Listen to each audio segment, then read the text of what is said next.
ஔவையாரின் பொன்மொழிகளில் சிலவற்றைக் காண்போம்.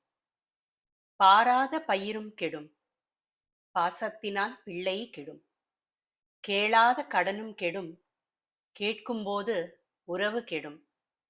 தேடாத செல்வம் கெடும், தெகட்டினால் விருந்து கெடும். ஓதாத கல்வி கெடும், ஒழுக்கமில்லாத வாழ்வு கெடும். சேராத உறவும் கெடும், சிற்றின்பம் பெயரும் கெடும். நாடாத நட்பும் கெடும், நயமில்லா சொல்லும் கெடும்.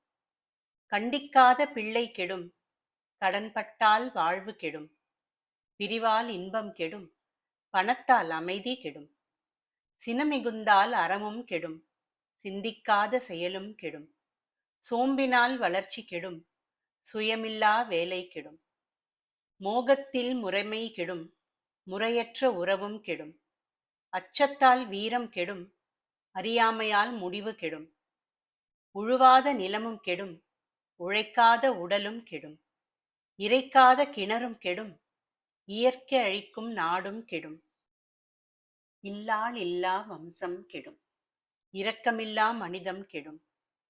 தோகையினால் துறவு கெடும், துணையில்லா வாழ்வு கெடும். ஓய்வில்லா முதுமை கெடும், ஒழுக்கமில்லா பெண்டிர் கெடும். அளவில்லா ஆசை கெடும், அச்சப்படும் கோழை கெடும். இலக்கில்லா பயணம் கெடும், இச்சையினால் உள்ளம் கெடும். உண்மையில்லா காதல் கெடும், உணர்வில்லாத இனமும் கெடும். செல்வம் போனால் சிறப்பு கெடும், சொல் பிழந்தால் பெயரும் கெடும். தூண்டாத திரியும் கெடும், தூற்றிப் பேசும் முறையும் கெடும். காய்க்காத மரமும் கெடும், காடழிந்தால் மழையும் கெடும். குறிப்பிழந்தால் வேற்றை கெடும், குற்றம் பார்த்தால் சுற்றம் கெடும்.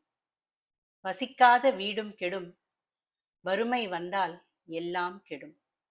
குளிக்காத மேனி கெடும், குளிர்ந்து போனால் உணவு கெடும். பொய்யான அழகும் கெடும், பொய்யுரைத்தால் புகழும் கெடும். துடிப்பில்லா இளமை கெடும், துவண்டிட்டால் வெற்றி கெடும். தூங்காத இரவு கெடும், தூங்கினால் பகலும் கெடும். கவனமில்லா செயலும் கெடும், கருத்தில்லா எழுத்தும் கெடும். கெடாமல் பாதுகாக்க வேண்டியது அவரவர் பொறுப்பு.